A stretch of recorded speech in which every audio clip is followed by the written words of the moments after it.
Hello, everybody.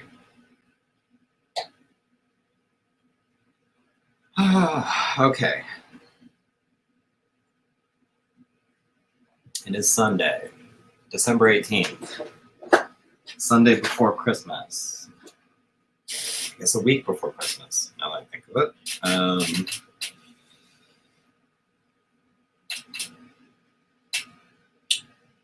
The good news,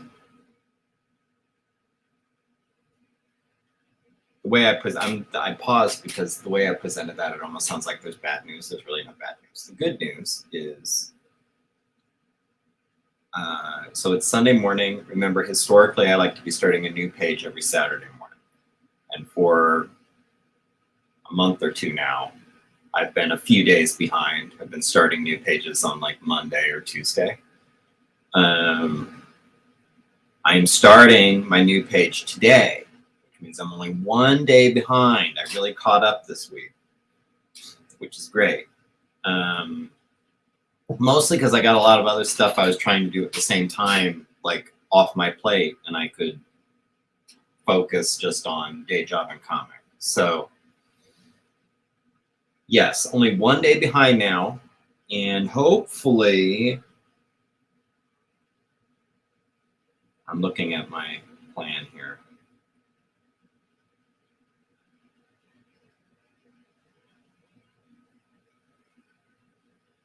Here's the thing. I could probably almost catch up completely this week, if not for holidays this coming weekend, which might put me a day or two behind again. But that's even more reason to try and catch up this week. So like if I do lose ground because of Christmas and Christmas Eve, like it will be not as bad as if I was going into it days behind. So I mean, I guess I should enjoy it while it lasts, being sort of caught up, because I might slip again this coming week.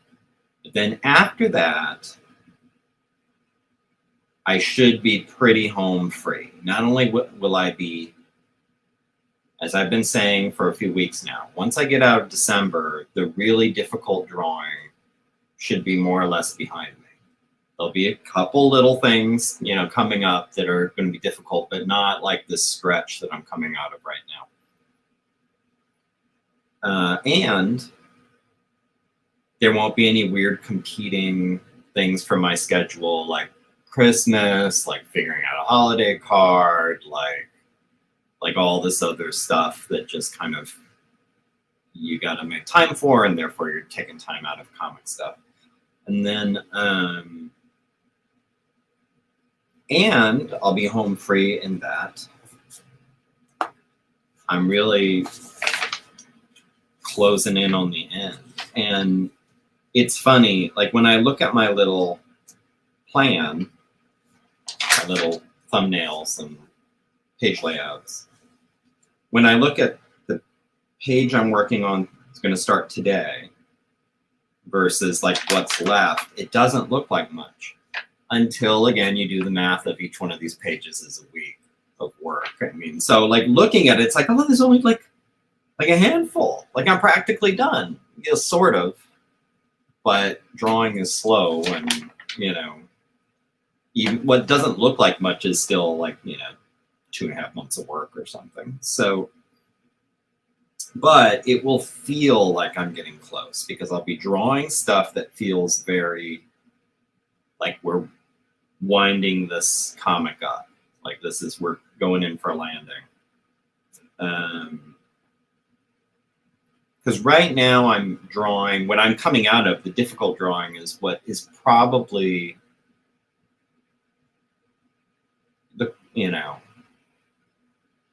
I don't really always subscribe to these kind of traditional terms of like how to structure a story, but like I guess would be thought of as sort of the climax. So it's, a lot's happening. It's complicated. It's crazy. It's, and that it's difficult drawing. Anyway.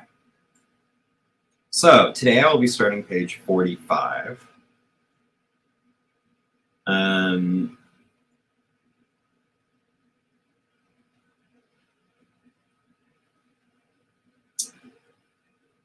what's interesting is there are two little things So I do a lot of prep before I sit down and actually start drawing. I really try to, as much, not as much as possible, but to a great degree, try to get all the decisions made before I start drawing.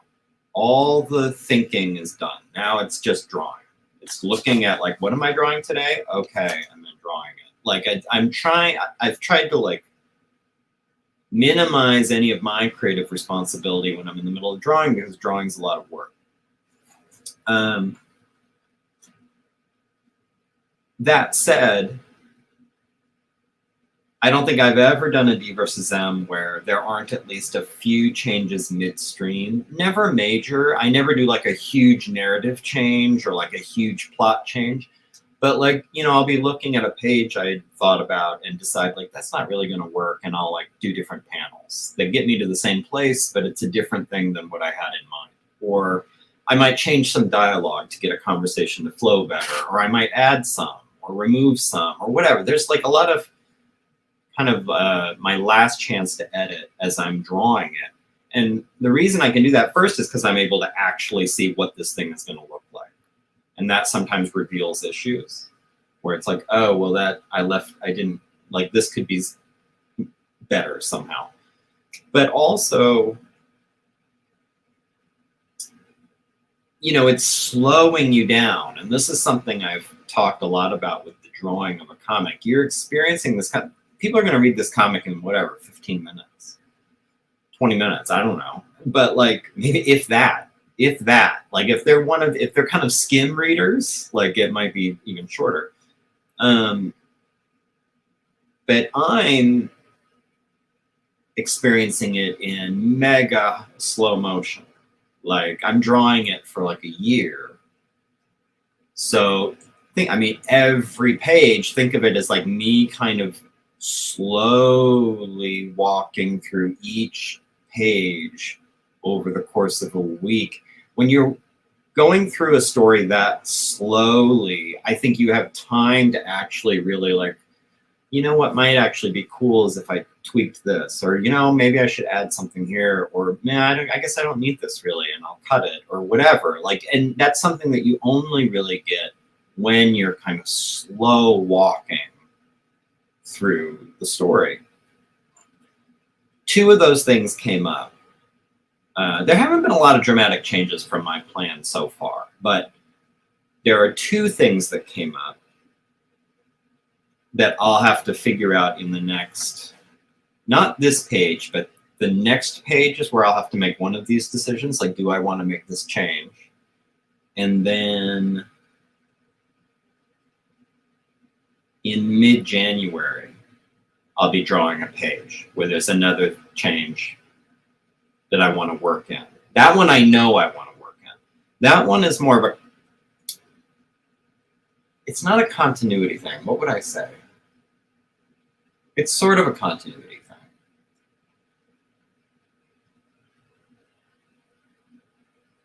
I'm trying to think how I could describe it.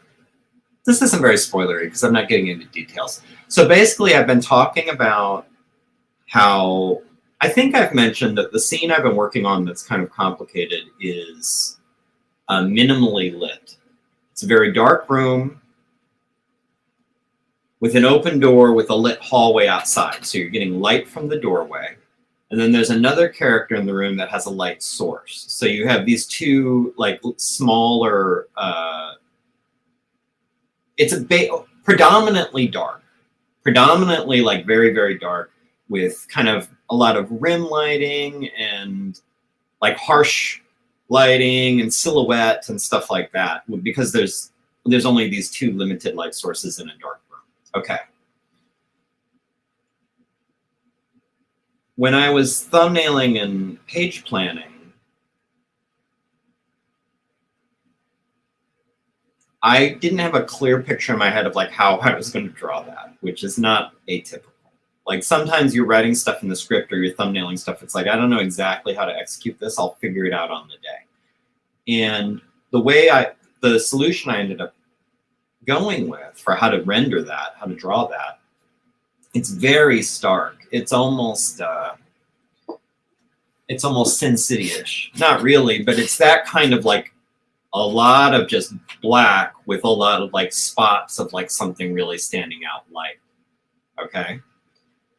Where I think when I was planning it, I was imagining I was going to do some sort of a solution that involved mostly black, but a lot of white lines showing where things were in the room. So you never really, nothing was really ever obscured. Like you would see a lot of, you'd see all the same details, but it would almost be reversed. We'd be white lines on black to just illustrate black room.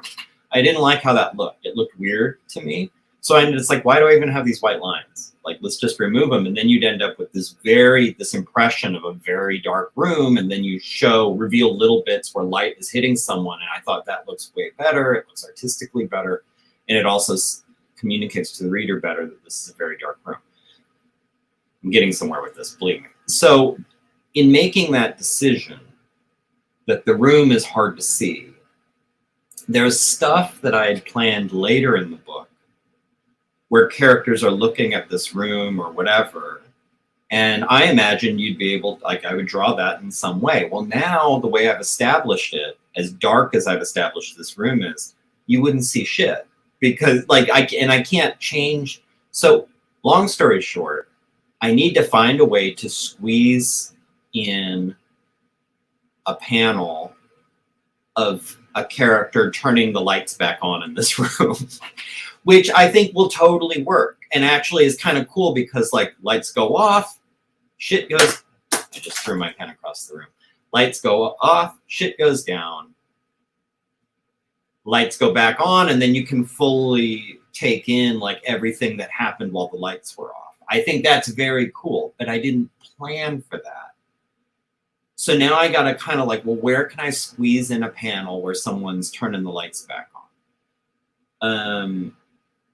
And I don't know yet. It's going to be either page 51 or 52. And that's something just before I went live, I was looking at this thinking, like, where can I squeeze that in? Where does it make sense? Because I know what a character is doing. I know where the character is in this room. Where does it make sense that they're tired of being, like, in the dark, so they turn on the light, and now they see, like, and then maybe you even then need kind of a generous panel that reveals the look of this room now that the lights are on, which is, again, not something I really planned on because I didn't plan on the room being this dark the way I'm drawing it. So again, that's mid-January. Mid-January, Gary has to, in the run-up to that, figure out a new page layout for one of these two pages, pages 51 or 52. Figure out what panels do I make smaller? What panel can I cut? Like, how do I rearrange to make that happen? So that's that I know, that's a change I have to make. Yeah, I have to make it. I was going to say, do I really have to? No, I have to. I will be making that change. The one I don't know yet is the one that's going to come up actually the next page. The one in theory I'd be starting on Christmas Eve, but who knows if I'll be, like, I don't know when I'll actually be starting it. It might not be till the Monday after Christmas. And that one would be spoilery. That one I can't really get into. But it was basically, there was a sequence, obviously, that goes on over about 2 pages, starts on this page I'm starting today, continues on to the next page, where I had imagined and thumbnailed it would go a certain way. But now that I was just driving the other day or something, and it just popped in like, you know, there is another way you could do that. There's another angle, another path. Gets you to the same place. Might be more interesting. Or I don't even know it's more, I shouldn't say it's more interesting. I don't know. But it's different but equal. And therefore, like, which do I like better? Which, you know, which might be more interesting for the reader, which will be more interesting for me to draw. And now, especially with book 3 in a 6-book series, what, like, might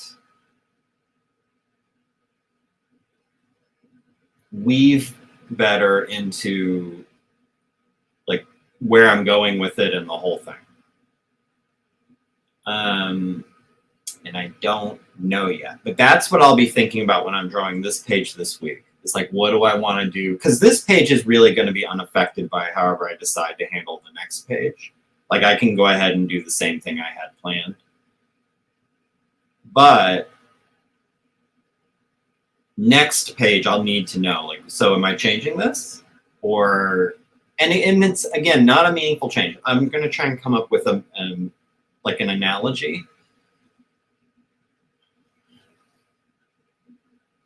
Because we haven't brought up Star Wars yet, we'll do a Star Wars analogy. Okay. Luke is in the cave in Dagobah. Or Rey is in the cave on the island. Okay. And they're going to have, you're writing these scripts. They're going to have a vision. There are lots of potential visions you could have them have. I had planned, so let's talk about the Empire one. Maybe, you know, you had written in your script, Luke sees a specter of Darth Vader, gets into a duel with it, cuts his head off, the helmet breaks open, and he sees his own face. Okay, so that's what you read. But now you're getting ready to shoot that scene, and you're like, you know, he could have a vision of blank instead, which is equally good and doesn't change the story in any way. But maybe rather than referencing like this sort of kinship between Luke and Vader, maybe we're going to reference something to do with his mom or something to do with Leia. You know what I mean? Like you have a couple different, you could have him do all sorts of weird things with his vision. You could have him see the future. You could do whatever. And so like on the day of, you're getting ready to shoot the scene of him and Spectre Vader. And then you're like, would it be cool to do something about Leia instead? Would it be cool to do something about Padme instead? Would it be, you know, that's what I'm facing with in 2 pages. Not the page I'm working on today, but next week's page. I'm like, I could do a different thing. And is that better? Is it worse? Does it matter? I don't know. That's what I need to think about this week. So, as I said, though, in the meantime, it doesn't change the page this week. So I need to just start putting that together. Before I logged on,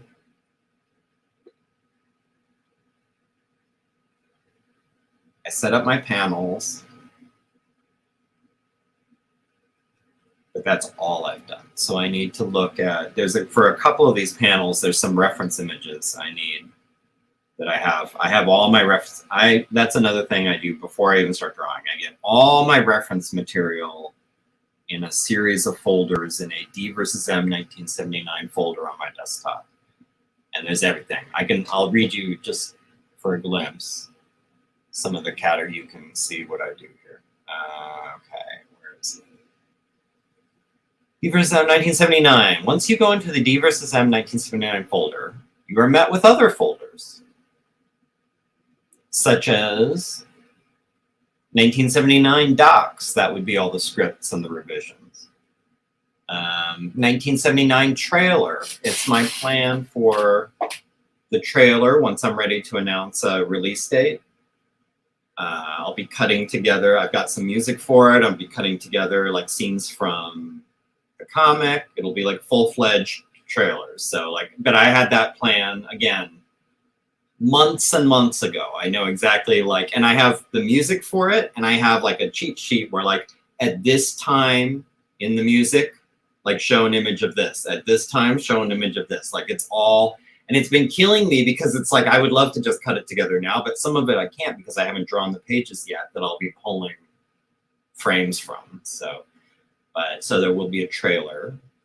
I have a folder, Alien Tech, ray guns and befuddler equipment and just whatever kind of random, you know, sketches and SketchUp models and whatever I have of that stuff. I have a folder that's blood and carnage refs. It's just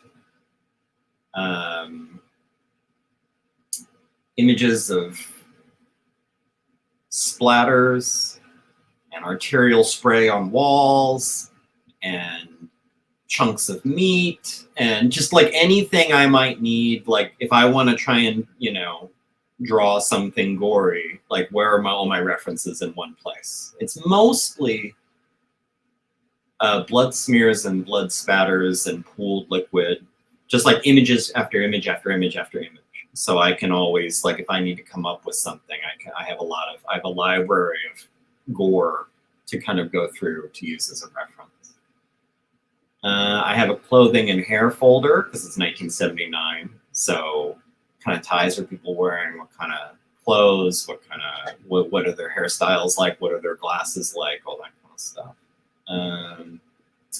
I have a canine folder because there are German Shepherd canine. It's a military research facility, so you see guards, and some of them have dogs. Speaking of which, I have a whole military folder that's all soldiers of that era and their equipment and their uniforms and what that all looks like, and from every weird angle. So they're insignias, they're ranks, they're like all of it. That's where I have all that stuff. I can't tell you the name of that folder, it would be spoilers.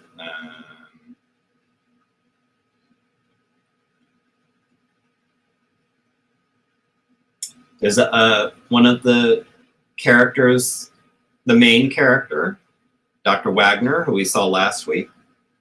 She's wearing a wristwatch. I have a folder of just that watch, just so I know what it looks like. Because every time I have to draw it, especially up close, if you're like getting a panel where it's really close to her arms or her hand and you would be able to see the watch, like it's a real watch that I have to remember, like, what does it look like again? What does the face look like?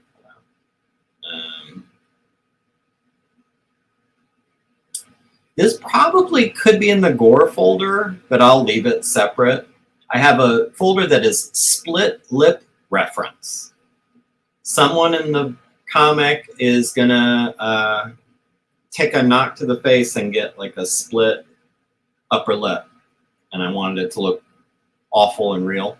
So like I Googled split lips, you get all the nightmare images, and I just pull that in there, which is, it kind of reminds me in 97, I had a degloving reference folder for when, remember, one of the soldiers is handling the Deinonychus like kennel cage, the crate, and he puts his hand in like the air holes, and one of them like strips his finger, so it's just denuded bone. I had a bunch of images of what degloving looks like, so I could draw that so it looked realistic. Same with the split lip. I have just a folder of people who got gnarly injuries on their lip and just cut it all the way through. It's awful. Looks super painful. And then finally, I'm just highlighting. There's so many things in here. I also have a folder, yearbooks. The reason I have a yearbook folder, whenever I need to come up with names for characters in a certain era, like people's names, there's trends and generational things. If I need to pick names for characters, usually I figure out, well, how old do I think they are? More or less. It doesn't have to be exact, but like, let's say, so it's 1979. Let's say I have a character that I think is maybe 55 or 60 years old. So 79, so I'm gonna find yearbooks maybe from the 20s. Actually, no, not the 20s, the 40s, because you need when they're like 18, 17 or 18, whatever. So yearbooks in the 30s or 40s would be safe for that age. And then I just scan, I look at all the names, and I wait till one jumps out at me. So that's usually how I'm picking names for characters when it's that far back. Like Jenny, I don't worry about it. Like Jenny, she's about my age. But when I'm talking about, like George Milton and Ruben Garcia, and in this case, Veronica Wagner, and, there's just these characters that like I don't know, what's a name that sounds right for someone who's walking around in that era? You don't want like a, crystalline with a Y or whatever. You need like something that sounds like, okay, yeah, that plausibly could be a boomer name, or that plausibly could be, whatever. So anyway, a highlight of all the information that gets gathered before I even start drawing. It's just like a massive folder that someday when I'm done with this, someday in a few months, it will all just get moved. I have also another folder, Dinosaurs versus Mars Bots Master Folder. Anytime, so that has like all the 75 stuff in it, all the 97 stuff in it, and then in a few months, all the 79 stuff will just, that folder will get dragged into that folder to clean up my desktop. The D versus M 2001 folder will be now like the new, where I'm just doing my homework and loading it with reference and every weird thing I think I might need or might want an example of or whatever. So I'm going to get my pen that I threw, and then we're going to start working on my page.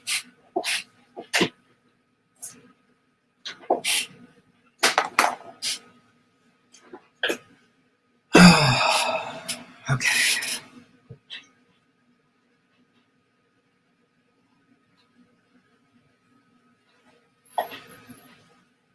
Now, there is one thing about this page.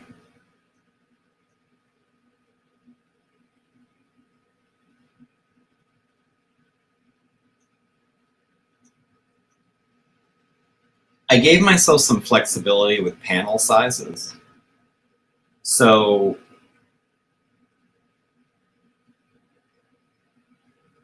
I'm probably going to start basically kind of my equivalent of pencils, which is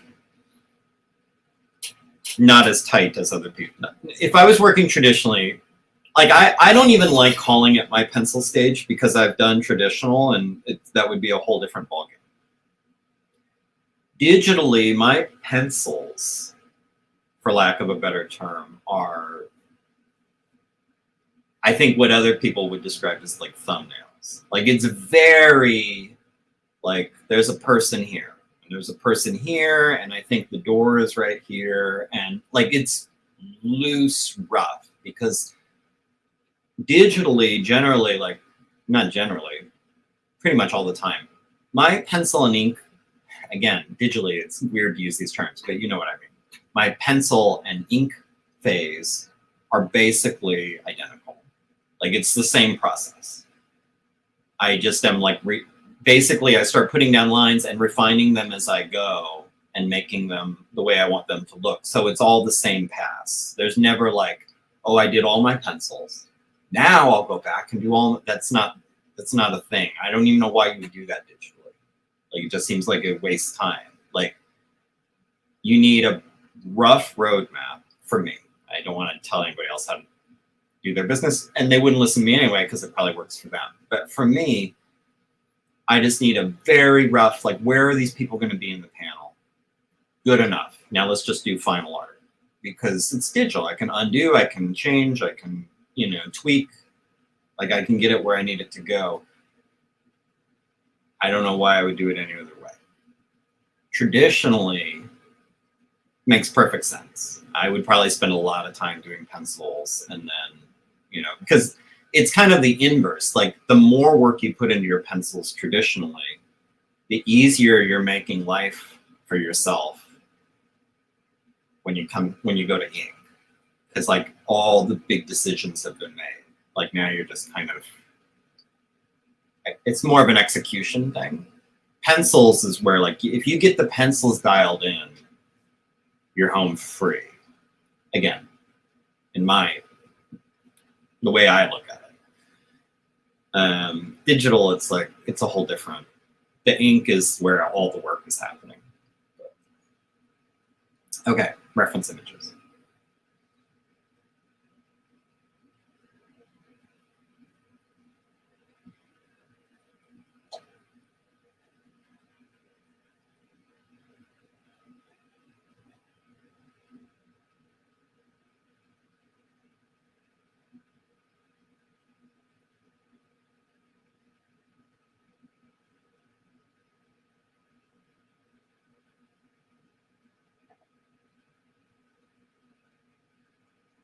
So that is in my D versus M 1979 folder. There is a, where is it? Live reference models. That's one thing I look at. Or anytime I shot like my friend Kevin posing as an alien or Mary posing as Dr. Wagner or whoever, like it helps me kind of like pull in images that I can look at. I've been having to change a lot of them. Like they're never straight redraws anyway, but some of these it's like they're very different. But it still helps me to see, just see a life example and go from there. Okay, panel. This page will be panels 208 to 211. So 4 panels. Spoilers, I've drawn 207 panels so far. Whatever you can do with that information. Anyway. So to that, yeah, okay.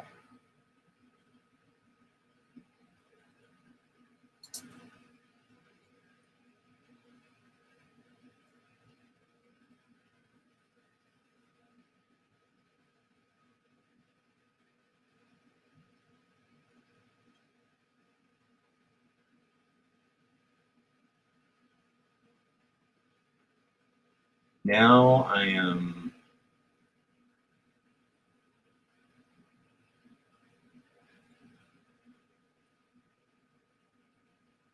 evaluating these, like what reference is most helpful to me. Maybe none of these. I might have to just be flying the seat of my pants on this one. That one's a little better.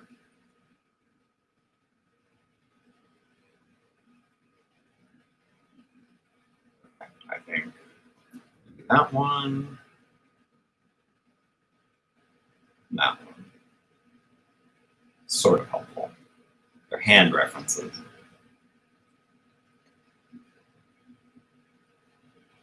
Which, this is a hot take from years ago, but I dust it off anytime I have to draw hands.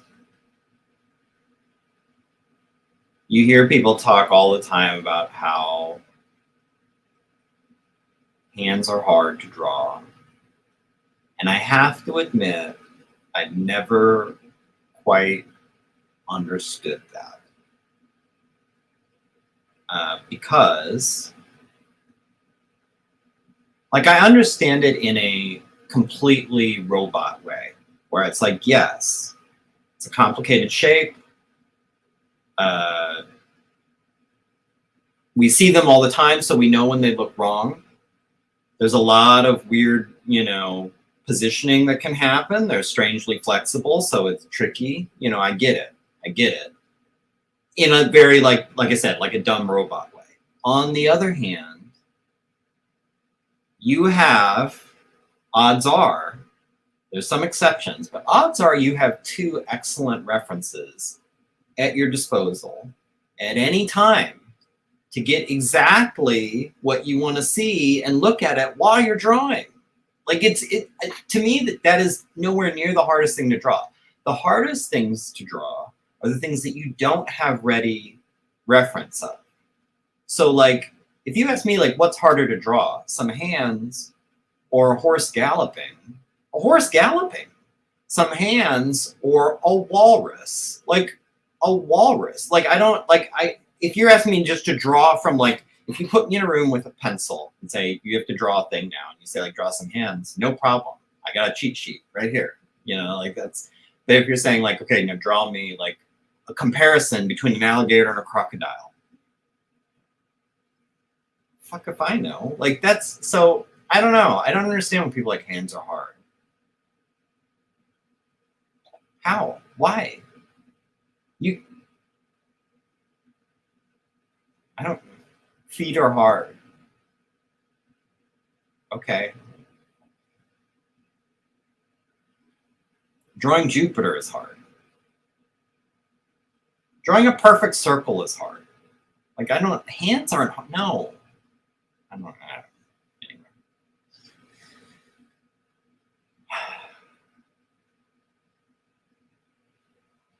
Not in this one. I'll say that. Well, look, a lot of it is just trolling. So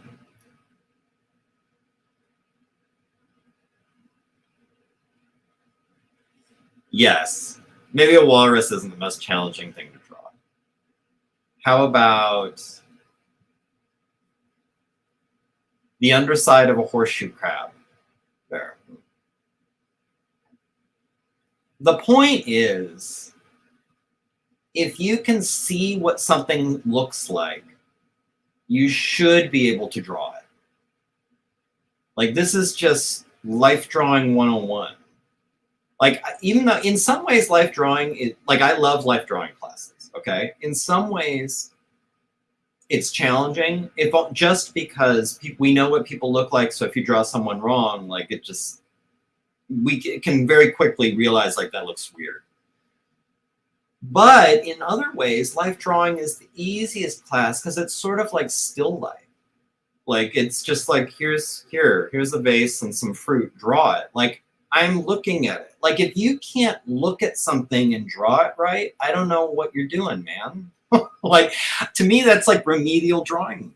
You know, like, you need to get back to the fundamentals. Again, like, what's hard is drawing something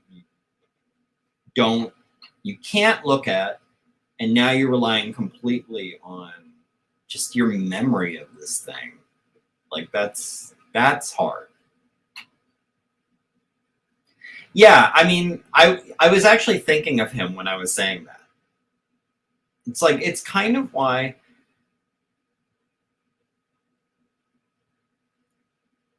look, and this is, I'm not proud of this, but it's a pet peeve. I do get impatient with bad anatomy because I understand if your comic is about the Red Baron, and you got to draw his 3-wing plane from all these crazy angles, and it doesn't look right sometimes, I can forgive that. That's hard. That's really hard. Like, I wouldn't be able to do that well. Like, I mean, drawing a car is hard enough, but to draw something weird like that, that's crazy. Like that, I get it. Or like, you know, you're drawing.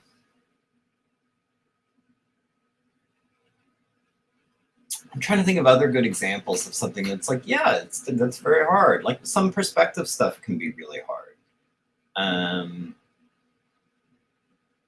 I don't know if you had to do, if you were drawing, I don't know. You can fill in your own examples. There are things where it's like, I get it. That's difficult. But when people, and believe me, drawing likenesses and drawing anatomy, it's not easy. And there are times, especially when I'm like 40 whatever weeks into drawing this comic, where it's very heavy on like making people look like real people. There are so many times I wish I'd picked a style that didn't depend on this kind of exactness, that I could just really kind of just be loose about it. Like, it's hard. It is hard. But I feel like there's very little excuse for getting like just basic things wrong.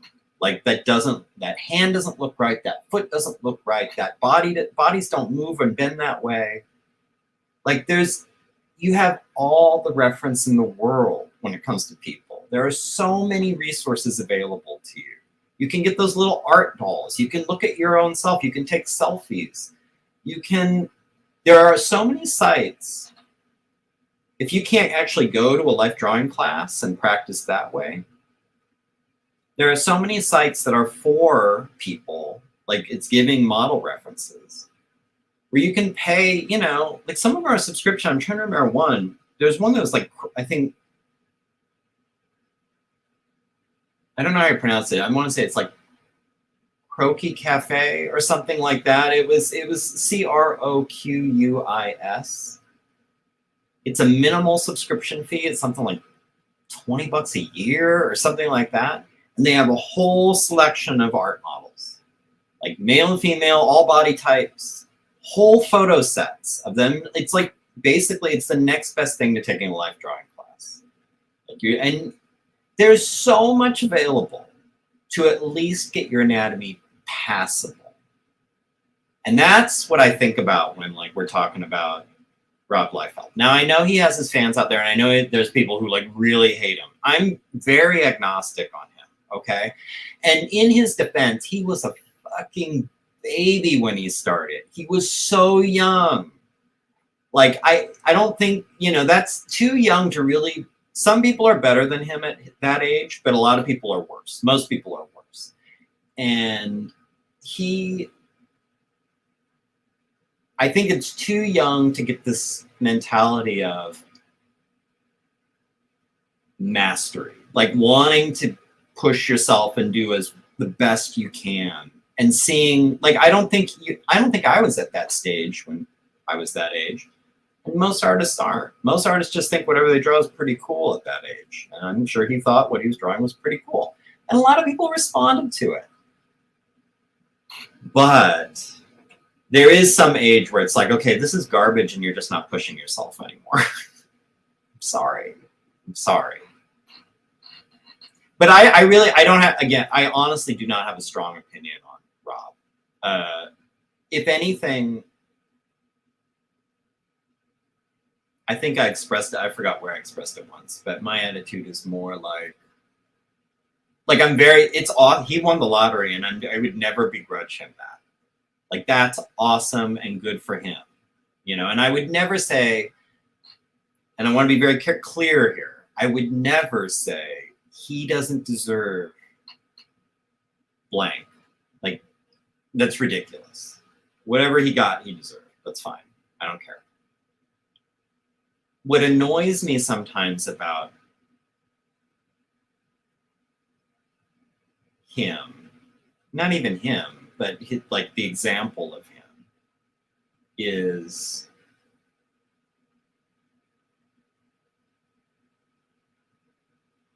it's two things. I think one,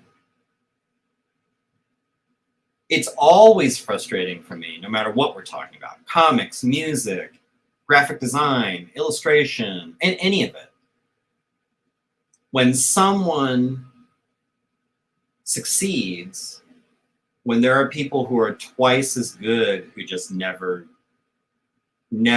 get lucky in that way.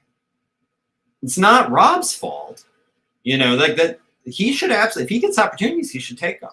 But it's always a bummer where it's like, okay, when you see someone who's like not great, but getting amazing, you know, success, that's always a little bit of a bummer. Like, you want to believe in the meritocracy. You want to believe that the best people succeed, and mediocre people do mediocrely, and bad people never get anywhere. And then in the real world, you realize that's not it at all. Like, there is a randomness to it. And there are some of the greatest artists I've ever met have never found traction. And then there are artists that are just fine, that are doing great. And it's, I don't know, you know, like, look, I'm a full-time artist. I'm nowhere near the best. Nowhere near. There are people who probably deserve my job more than me. I'm self-aware. That's what I'm talking about. It's like, I don't know. The other thing is, and this is a small, snooty complaint, Rob's early work was not great. I don't care how you look at it. It's not great. I think even he would admit, and I think he even has admitted, it's not great. That Captain America drawing is not good by any stretch of the imagination. What I don't like is the revisionist history where you'll have people kind of go into the mat saying like, no, it's awesome because crazy reasons. Like, that's a little irritating for me. Like, the people who will be like, I get people saying like, people shouldn't give Rob Liefeld shit. Agree, fully. Because he's a genius and the best artist we've ever seen. Okay, get the fuck out of here. Like, that's not, that's too far in the other direction. But anyway, yes, yeah, I agree. I fully agree. Which is sometimes, like, I remember with 75, the biggest pain in the ass. It's weird. I can't explain it, and I'm more comfortable with it now because now at this point I've drawn like 150 pages of D versus M, but drawing those suits for some reason even just was a drag. It was a total drag. The easiest person to draw in 75 was the naked guy in the kitchen. He was naked. Like, that was easy. Like, but anytime it's like, I gotta draw a tie again and the collar. And then you're trying to be consistent. How big was the collar on page 8? When I'm drawing page 32, does that collar still look right? I hate that. I hate it so much. I mean, that's in this one, I mean, people have seen the teasers with that plaid jacket that Dr. Wagner's wearing for like the first half of the book. It's a nightmare. And the weird 70s hair, like, where are her hair clips and where's the barrette? And like every time, like, how big is that clip in the back? Going back to page 12, going back to page 13. Now it's about as big as, okay, and doing it again.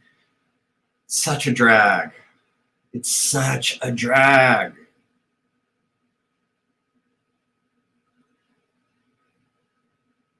Yeah, people, it's funny. I've heard both. I've heard some people say that Rob is awesome. Maybe it's just the era they met him. Because I have a friend who met him way back in the day who said he was just he made it out like he was an asshole. Like, just terrible. But maybe, again, you know, maybe we can forgive that, just like the Captain America drawing or whatever. Like, he's young. Like, do you want to be held accountable for stuff you did or ways you acted 30 years ago, 25 years ago? I don't know. Again, I am totally agnostic on him. I'm not saying like he's awesome, and I'm not saying he's a monster either. I don't know. All I know is that I guess I'm just like, it's a shame he gets talked about so much, because I'd rather talk about almost anybody else in comics. Now I guess if that's a slight, you know, like, I just, believe it or not, and I fail at this regularly, I don't love negativity in anything, whether it's Star Wars or comics or anything else. And so when Rob comes up, it's usually like in a kind of, what's your take? Like, let's talk about all of his shortcomings kind of context. I would rather talk about Mike Mignola. Like, I would rather talk about somebody that we love and who we all agree is like, that guy's awesome, you know, than like Rob, who's like, I guess important because he made Deadpool. You know, like, I like, it's weird that, like, why are we still talking? This sounds mean, and I don't mean it in a way, but like, why are we still talking about Rob when we could talk about anybody else? That's kind of like, that's where I'm at with Rob. Well, boasting, I don't want to do any boasting. I didn't know that. I've never seen him in person. I've never met him. Ronnie, how are you doing, dude? Okay. I'm going to go back to digging through my reference folder. Now that we've talked about, now I have something to add in the title of this video. Rob Liefeld. Which, again, just for, if we're going to, I want to, because I know people get really excited about Rob, and I don't know if anybody of those people would be watching this video, but he's fine. I have no opinion. I don't care. Good for him. I'm glad, and I don't mean that in a snarky, sarcastic way. Great for him that he found success in comics. I wish more people did. But I'm not going to begrudge him. That's awesome.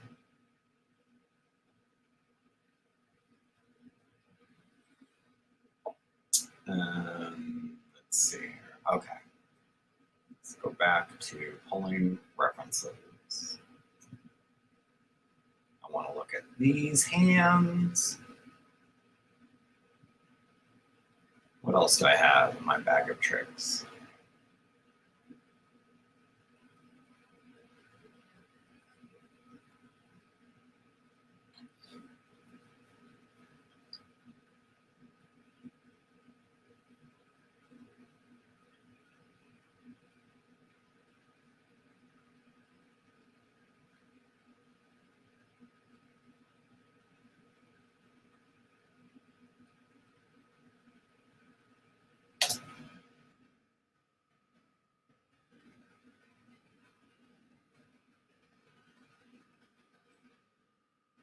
That's the one.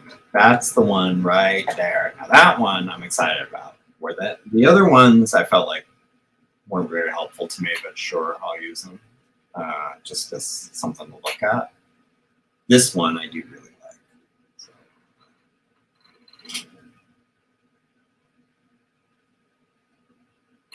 Okay, what else? Anything else I want on my board?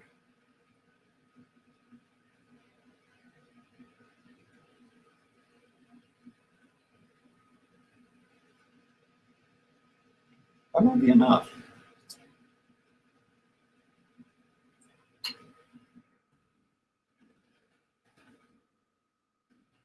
Okay.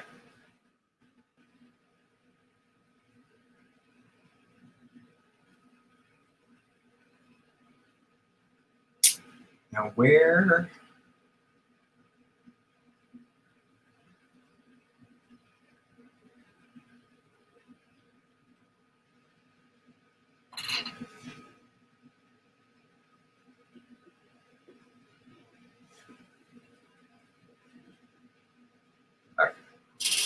I know I'm talking to myself.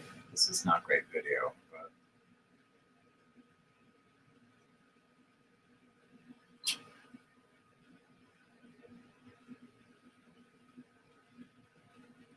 okay. All right. I think I'm situated now. I think I know how I want to do this. So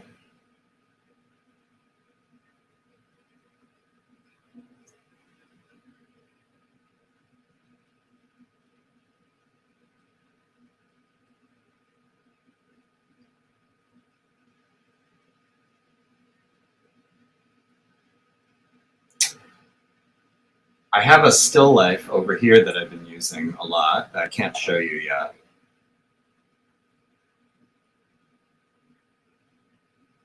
I'll need that. I'll need that to look at.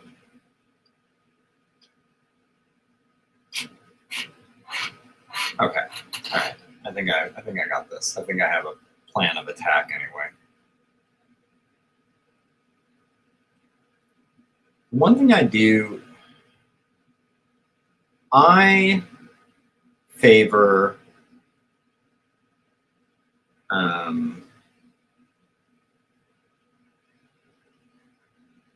as anyone who's read D vs. Them would know, I favor, how would I describe it?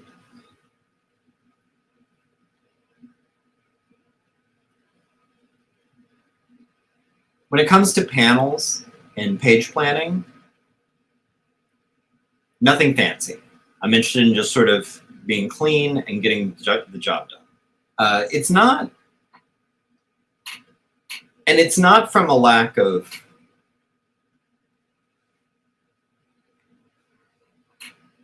it's not for lack of other options. Like certainly I could be more adventurous with it and more experimental. But I would liken my mentality about page layouts, my personal aesthetic for page layouts and panels and everything, with like the way David Fincher is a director, where it's like, I'm going to let what's happening on screen do all the work.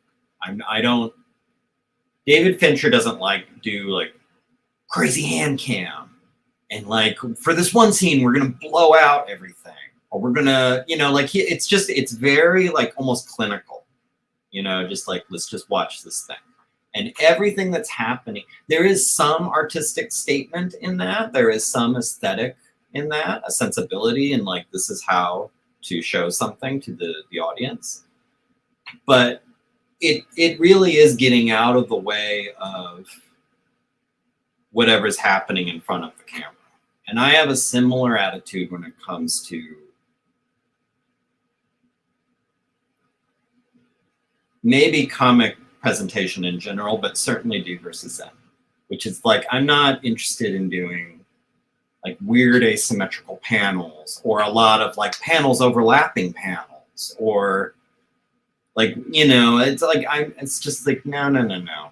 Like, it's not, it doesn't, that wouldn't even, my conception of it wouldn't even match the tone of D versus M. I think D versus M, it's again, like, we're getting all the way back to the root of it. But these are like illustrated, classified documents.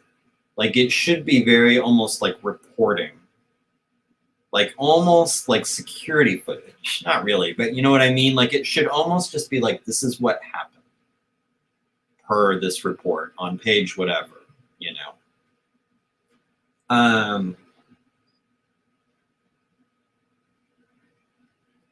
But because I established that, like, D versus M looks this way, like in terms of panels and layouts, it gives you an opportunity to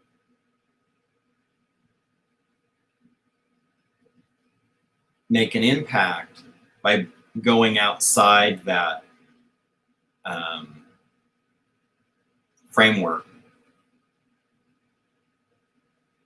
judiciously.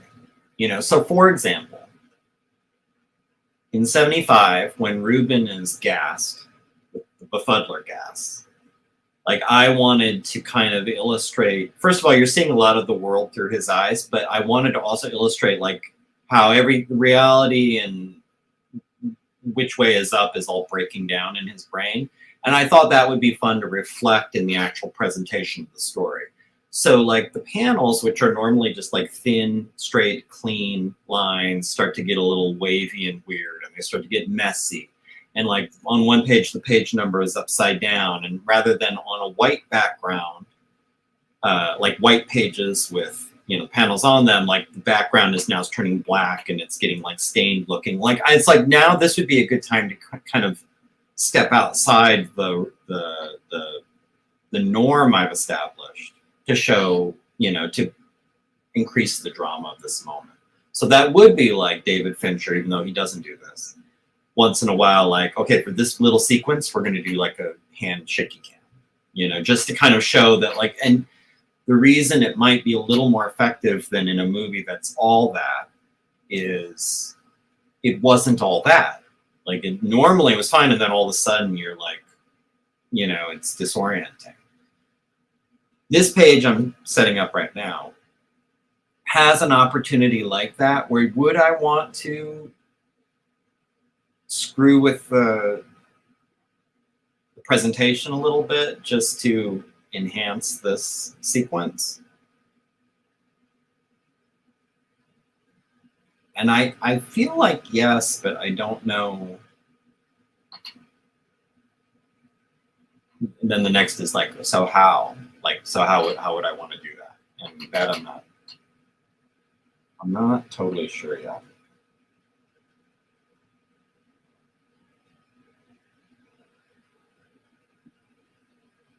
I don't have a Roomba.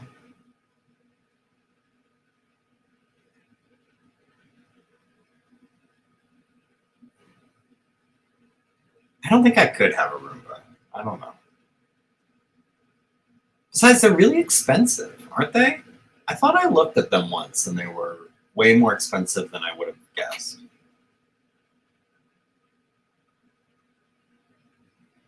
Thank you, Ronnie.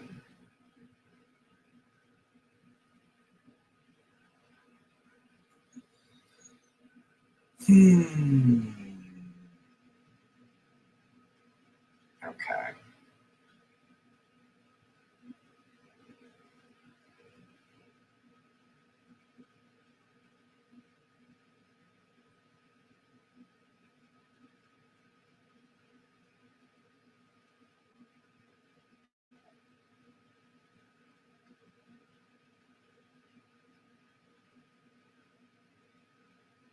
playing with a little bit of sketching to see, like, maybe like this, just to kind of figure out what I'm doing here.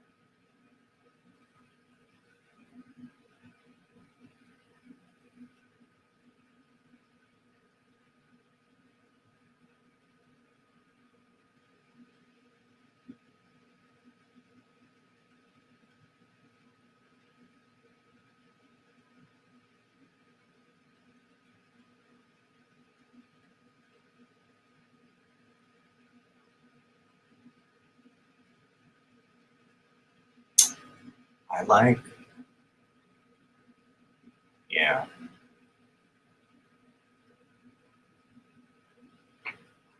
Yes. Like this. Okay. So, all right. Have a direction.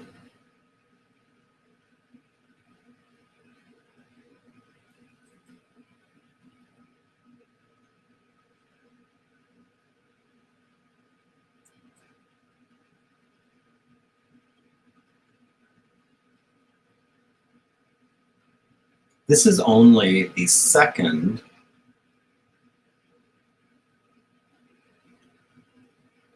four-panel. Well, no, there's probably other four-panel pages, but with this particular orientation, usually by the time, I mean, I'm on page 45, usually like almost every configuration I've done by now, but this is, and this one I did do once before, this particular, it's 4 wide panels, 1, 2, 3, 4. It's almost like, it's not really what it looked like, but I'm thinking of Snake Eyes' tattoo. It's just bars, but his is different. It's broken. Anyway, remember G.I. Joe? All right.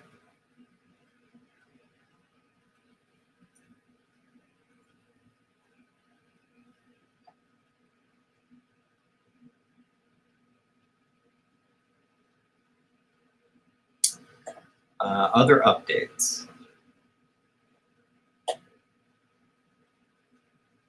Save what I've just done.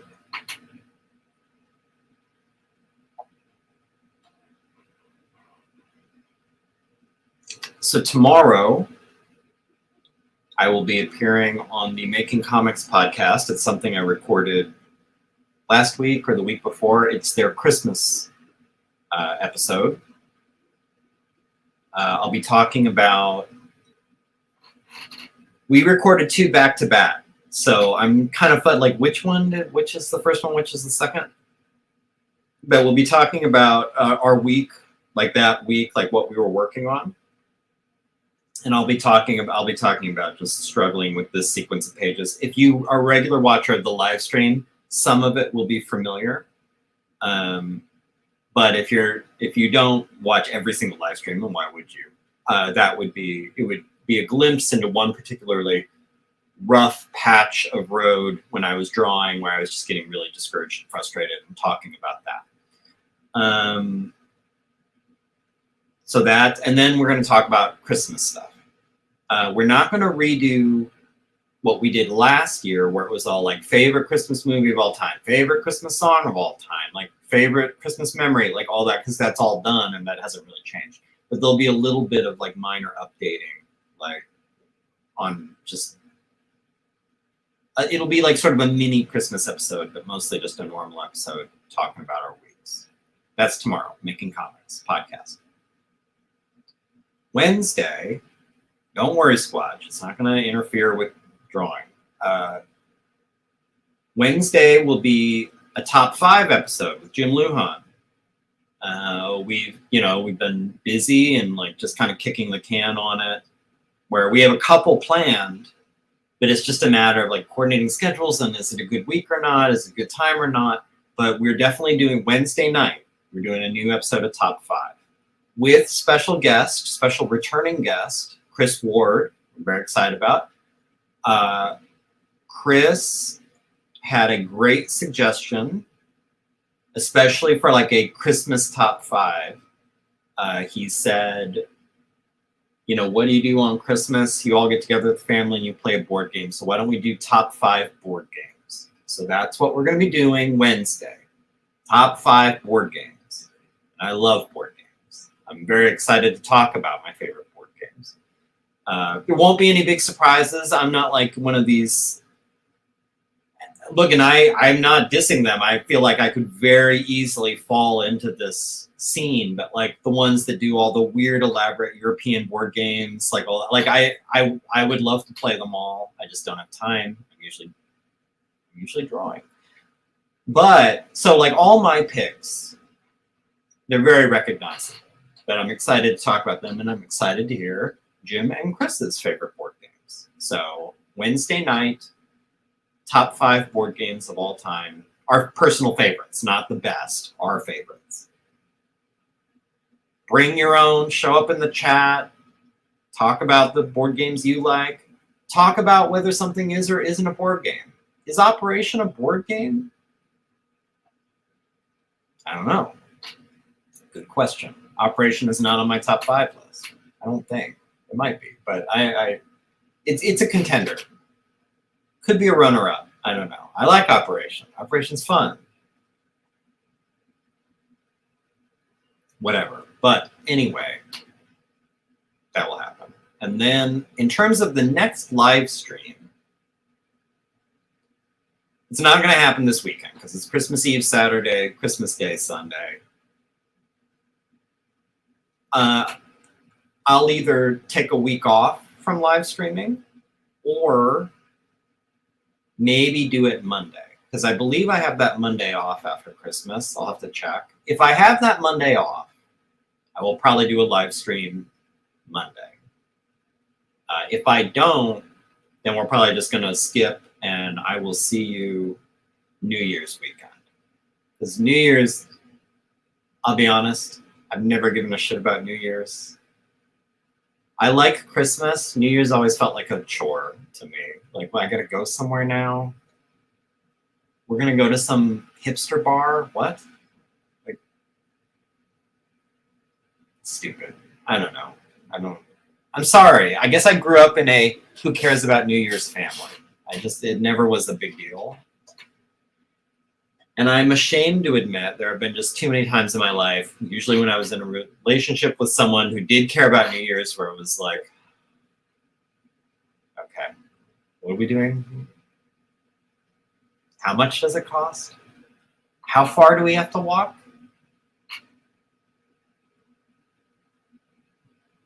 Okay. I'm sorry. It's just me. Do you love New Year's? That's awesome. Okay. Let's see.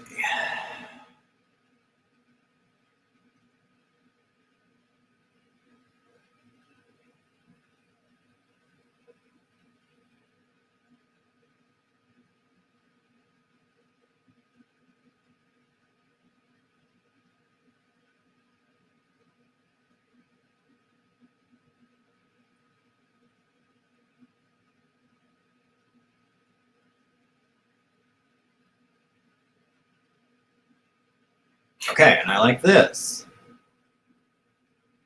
I'm getting situated.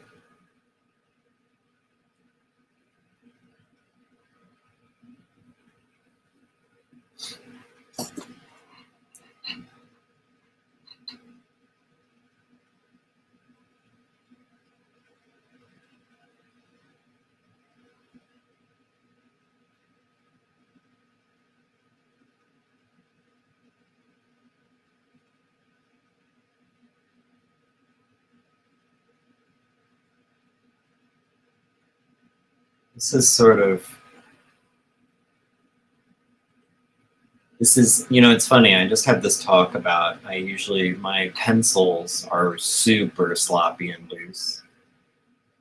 And now for once, I'm actually doing them a little tighter just because I'm trying to figure out, I'm sort of, without getting into spoilers, I'm sort of using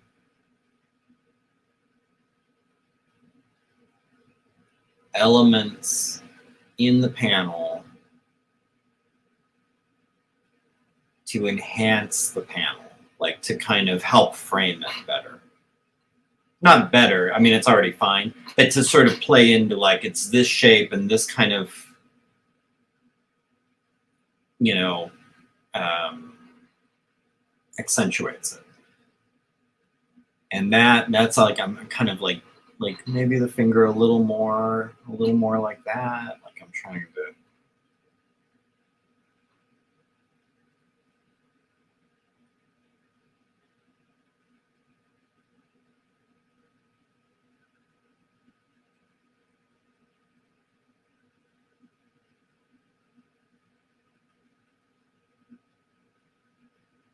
I am going to do, this is not my nature. I'm just going to make a decision like, yeah, we'll go with this and just go with it. Because I don't want to spend a lot of time like hand wringing over what I'm doing here. I'd like to just sort of get to drawing. And I suppose if something ends up being a disaster, I'll always redo it. But sometimes, because my confidence is slightly back after the, like now that I'm nearing the end of this difficult stretch, I'm feeling a little better. It makes me think of, this is one of the rare moments I'll sort of be giving myself a mild compliment. Sometimes I feel like, you know what, I'm just going to make this call. We're going to do it this way. And I trust in the fact that I know how to draw. I know how to lay out a panel. I can make it work even if it isn't necessarily the best choices.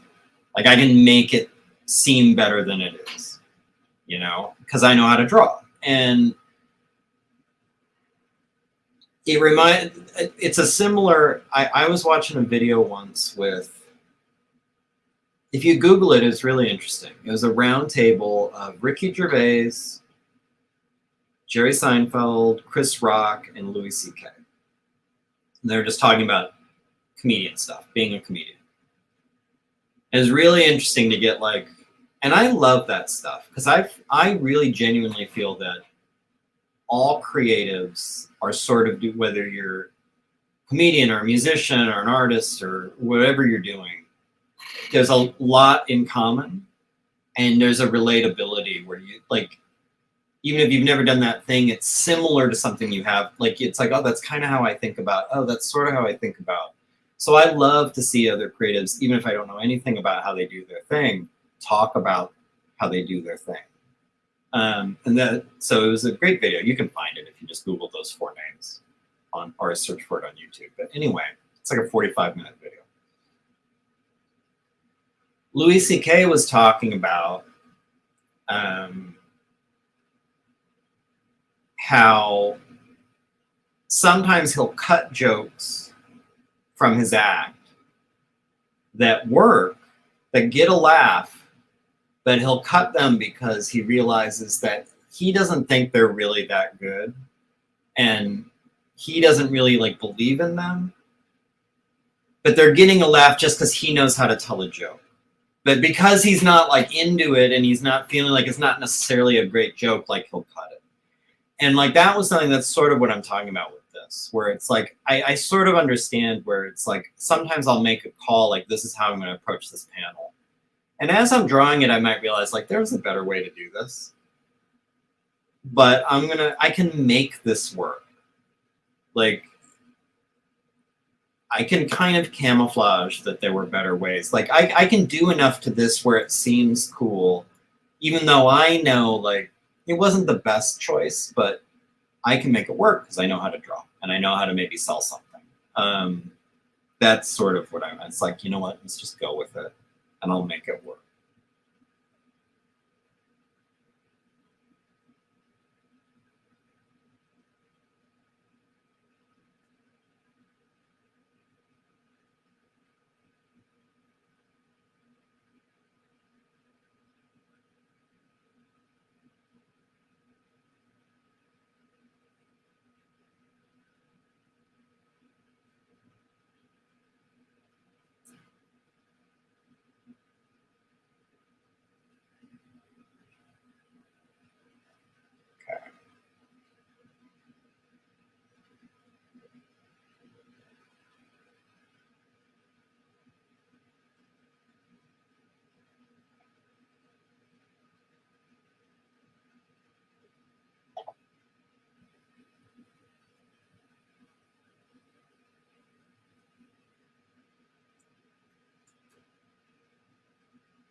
This is pretty good. This will sort of work. I can make this work.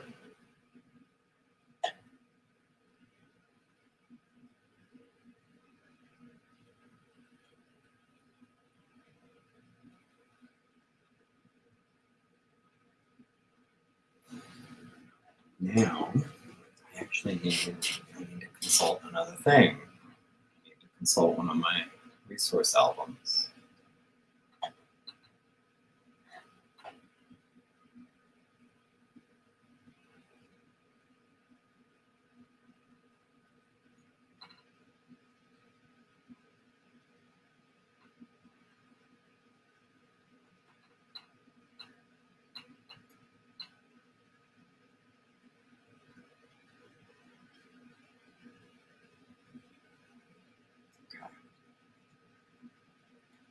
So,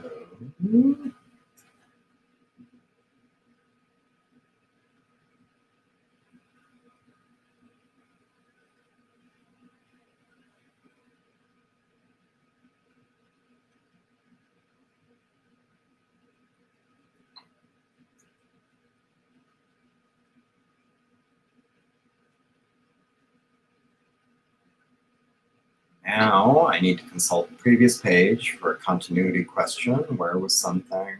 Where is it now?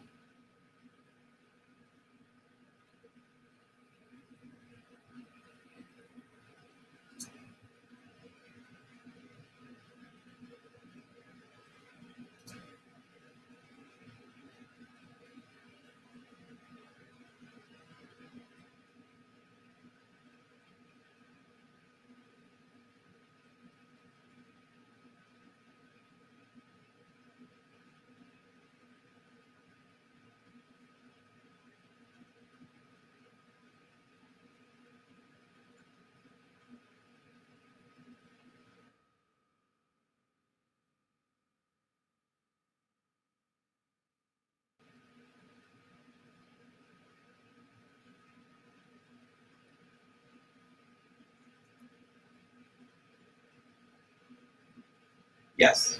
Okay. I guess. We'll go with that. We're going to go with that. All right.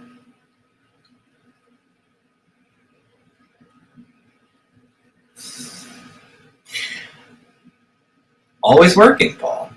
Always. How are you doing? I'm always on track. Again, you sap my motivation, Squatch. You're drain on my motivation. I feel bad for whoever taught you what motivation. I don't think, what's the Princess Bride thing? You keep using that word. I don't think that word means what you think it means. Like, motivation.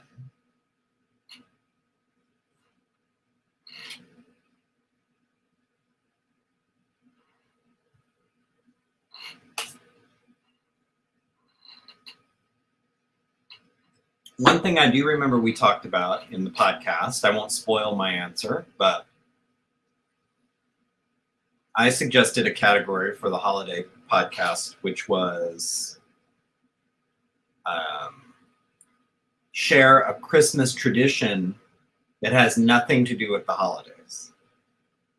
And as an example, I have a friend I used to work with who her family every Christmas, for whatever reason, would sit and watch Silence of the Lambs. Nothing to do with the holidays, nothing to do with Christmas, but that was the tradition. So on the podcast, it was like, what's something like that you have? Like something that doesn't have, it doesn't have anything to do with Christmas or the holidays, but it's part of your holiday thing. If anyone in the chat watching right now would like to share theirs, to hear mine, I don't want to scoop Making Comics. You'll have to listen to mine on Making Comics tomorrow. But if you want to share yours, I'd be interested to hear it. Someone throw out something they like to do on the holidays that have nothing to do with the holidays. Another one, this is an easy one. It's kind of boring, but like I know a lot of people who go and see a movie Christmas Day, which I didn't, almost like it coming from a family that didn't care about New Year's. Like we never went anywhere on Christmas. So just the idea of like, let's go see a movie on Christmas Day is like really weird to me. But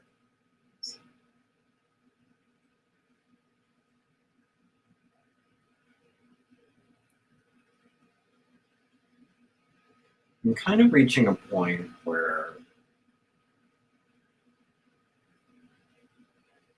I've got my page laid out.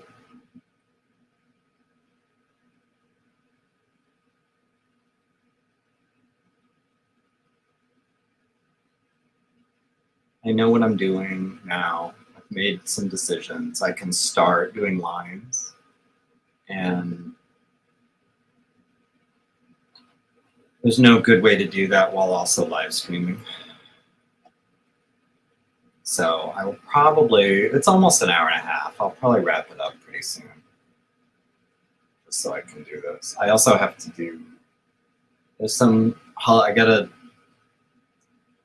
string some lights today, and I've gotta have holiday cards that have to go out. I gotta address a bunch of envelopes. So there's some stuff I need to squeeze in around drawing.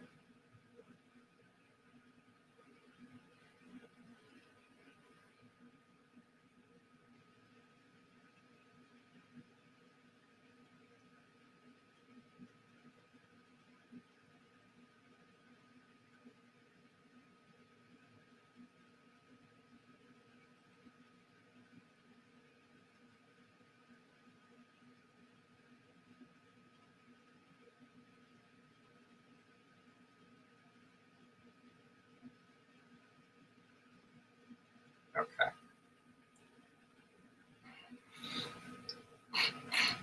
Oh. Okay.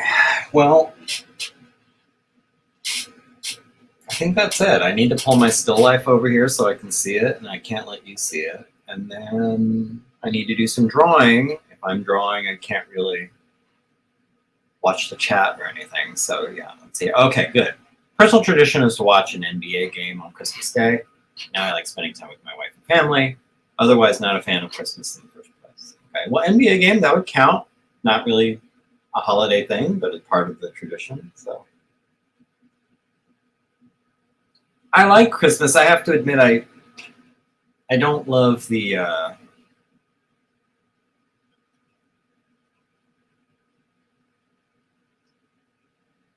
it's one of those holidays that has like a long list of chores and errands associated with it, and I don't love any of that. Like I'm kind of dying just to get to the part where you're done and like now you can just sort of chill. Like that's the part of Christmas I like. But everything, shopping for people, figuring out what you're doing that day. Like for example, I love having the Christmas tree. I don't love going out and getting it, you know? So that's kind of my, like, it's sort of a weird, I like to just experience it when it's all done. I don't love all the work that it takes to get there. Yeah, that doesn't count. That doesn't count. That's not a Christmas tradition. That's an everyday tradition for you. You know, I would think someone who smokes so much weed would be more chill. Like, how does that happen?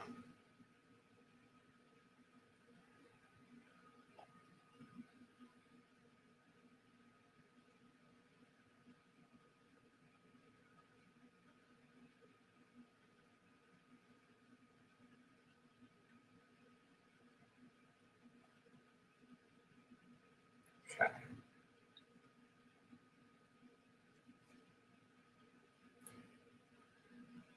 I'm almost due for a new, I gotta change out my tip. No, no. It could be more chill. Could be way more chill.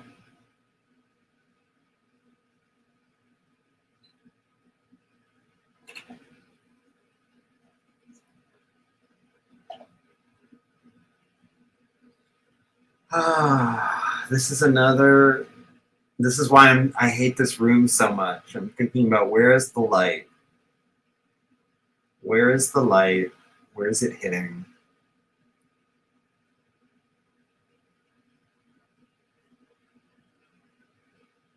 I think it's over here. So.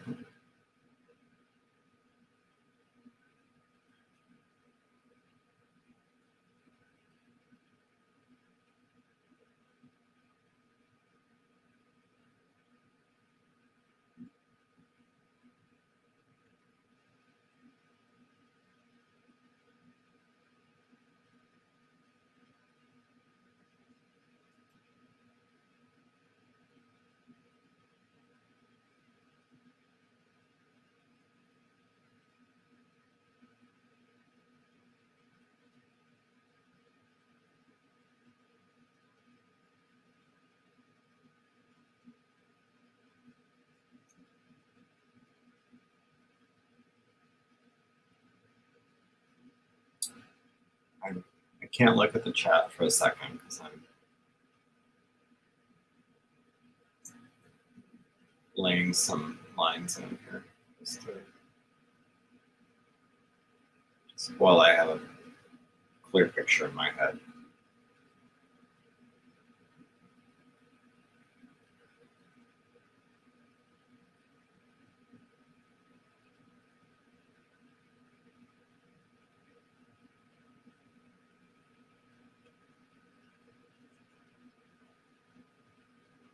One more.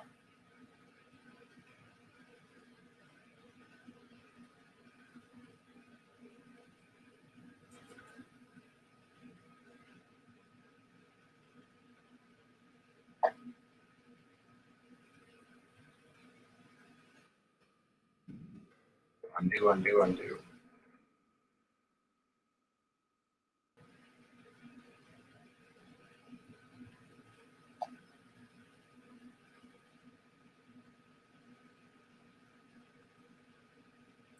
So, as I said, we recorded 2 Making Comics podcasts back to back. First will air tomorrow, and it's the Christmas one, the holiday one. Next week will be the year in review one. And that's the one that's sort of like a best of. Favorite comic you read this year? Your favorite comic artist this year? Which, and this is important for all these categories, not necessarily released that year, like in 2022. Just the one you enjoyed the most in this past year. So like my artist, it's someone I discovered a few years ago, that I actually used them for a lot of inspiration in solving some of the drawing problems in this D versus M. I liked their approach to certain things. And so sometimes I would ask myself when I was faced with a problem, like how to draw this. How would I draw this? Sometimes what I would do is say, how would this artist probably do it? And that would give me a picture in my head, and then I would do that. So, but anyway, favorite comic in 2022 that you read, favorite artist, favorite movie you saw, favorite TV show you watched, all that kind of stuff. So that will be next week on Making Comics.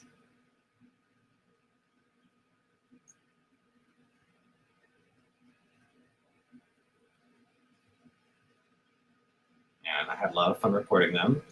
But I also have only a very fuzzy memory of what we talked about because we drank the whole time. And I don't really do that much drinking. I had 2 strong beers, and that was just enough. It's like, I don't know. It's not like I blacked out, but it was just, it's a little fuzzy. So I will be listening for my answers as much as everybody else will. I mean, I know what my picks were because I had them written down. But when I explained my answers, I don't know. I don't know what I said. I vaguely remember, but I'll be interested to see, like, did I make sense? Did I give good explanations? What did I say?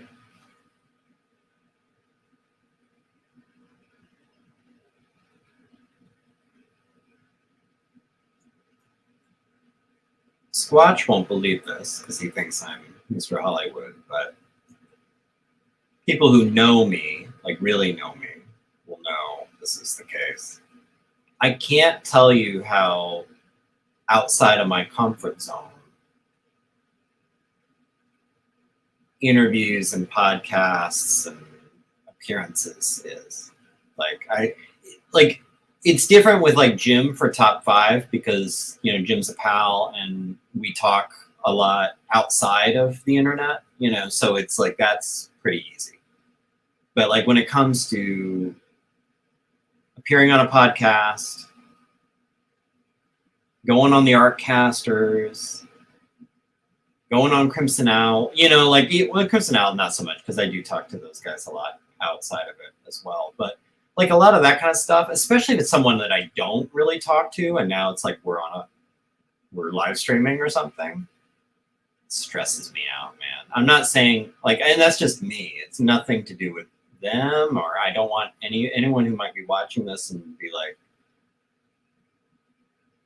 don't. It's not any kind of commentary on you. It's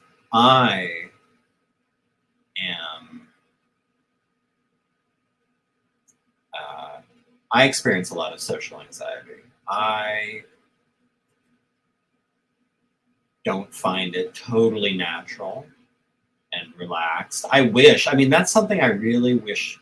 I was thinking about it even after doing the Making Comics, the back-to-back episode.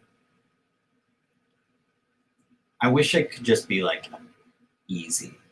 Just like, I wish I could just kind of go and just not care. Whatever I say is cool. However I say it is fine. Just sort of relax, just like, you know.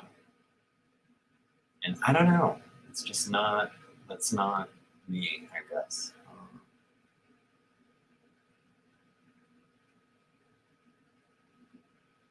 Okay, I'm gonna look at the chat. Let's see.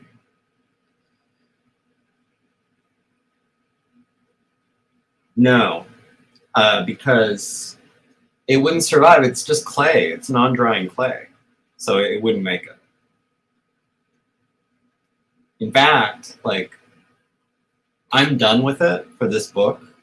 Well, no, I might need it 1 or 2 more times, but basically I'm done with it. And I've been wondering, like, okay, maybe I don't know what to do with it. Like, it seems, I guess eventually it'll just get stripped of the clay and I'll reuse the armature for next time I need to sculpt something for D versus M, which probably will be the next one. But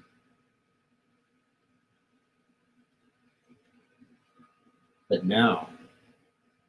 And in fact, right now, it would be very easily like patched, but this one has a little bit of battle damage on it. Because one of the aliens that I was drawing, minor spoilers, receives some injuries. And I wanted to be consistent about where they are, you know? So like I would carve injuries into the clay. So then anytime I was referencing it, I knew like that's where it is. It's right there. So I didn't have to do what I was talking about before with like the human characters where it's like, where did I put that barrette? Where did I put that hair clip? How, you know, where I'm having to do that just off the top of my head every time. Like this, it's like, well, as long as I have this reference and as long as it's clay, I might as well just put the injury on the model and then I'll know where it is.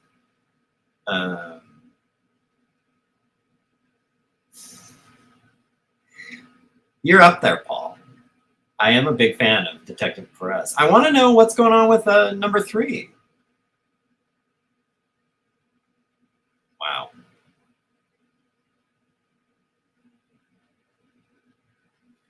It's a piece of history, but I don't.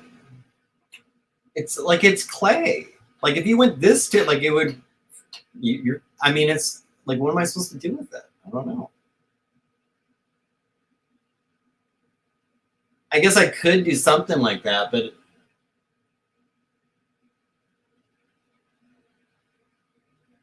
I don't know.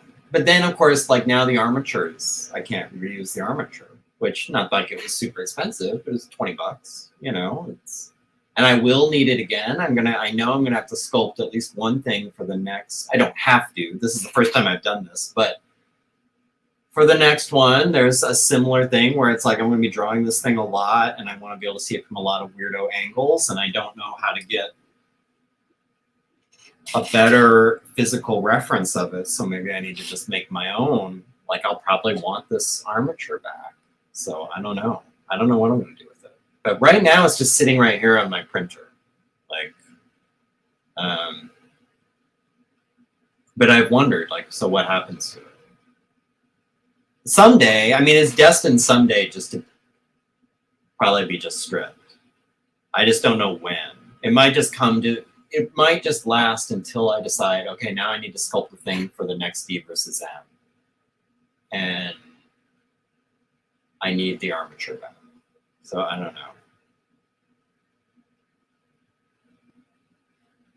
Oh, that's fun. That's interesting.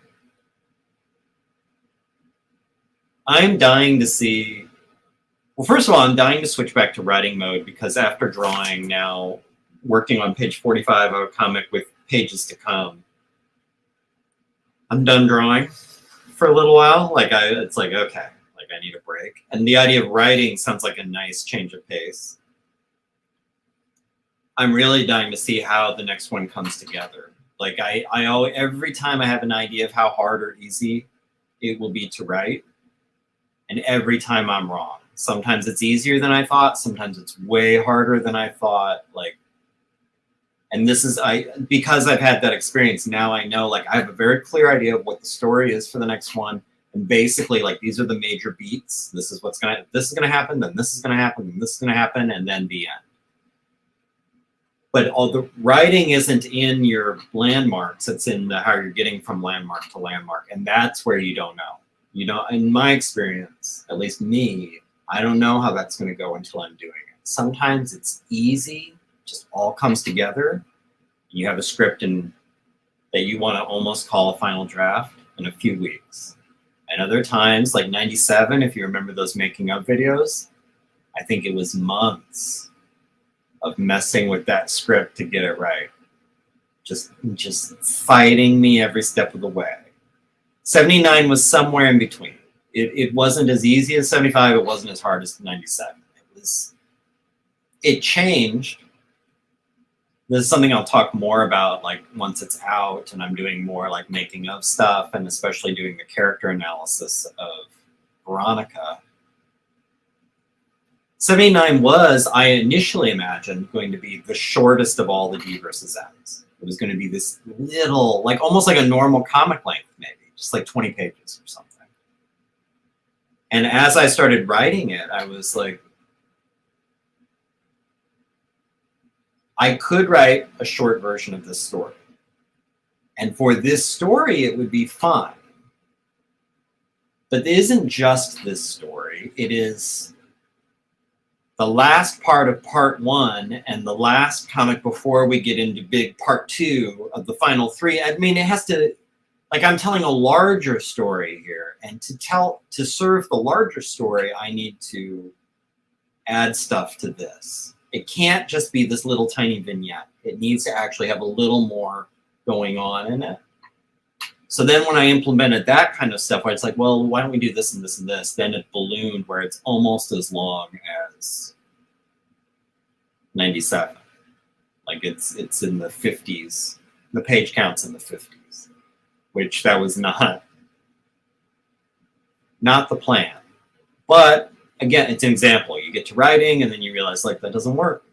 It doesn't work. You need this. You need this part and you need this part and you need to do this. And to do all these things right, now it's this big instead of this big. So Yeah. I mean, none of them are blissful. It's just kind of different kinds of agony in my experience. Yeah. Well, and I read in my prep for their Making Comics End of Year episodes, I re-listened to the one we did last year. Just to remember, like, what was I doing last year and what was I talking about and all that kind of stuff.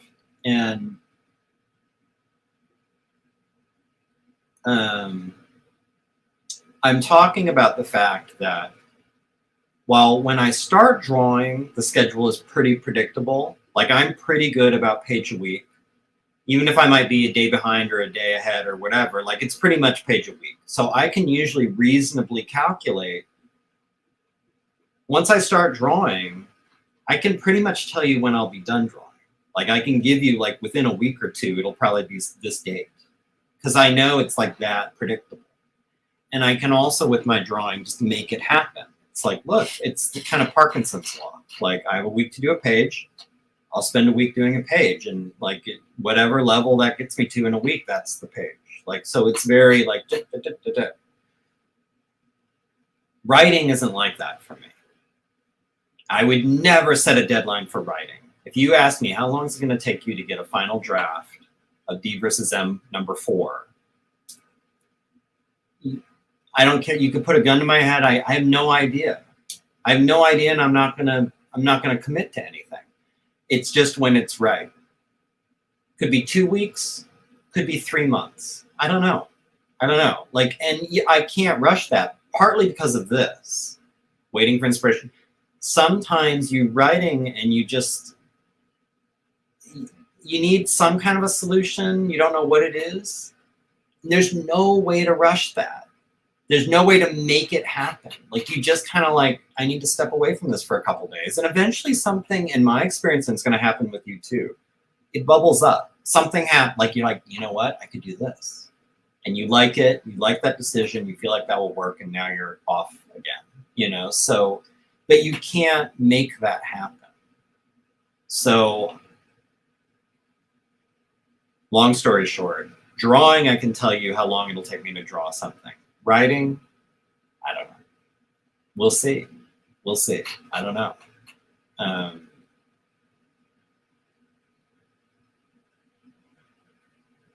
There is a composting process with writing where sometimes you just have to sit with the problem for a little while and then something arises. Yeah, I mean, I've done that too, that works out for a lot of people, and that, God bless them. Unfortunately, every time I forced something, I ended up tossing it. I ended up thinking of something better later, and that's part of why I don't force it anymore, because it just feels like it seems like, oh, there's this mentality, and it's good for some people. It doesn't work for me. There's this mentality of like, every day button chair, you should be writing, like putting words on paper. I disagree. For me, I think every day you should be thinking about it.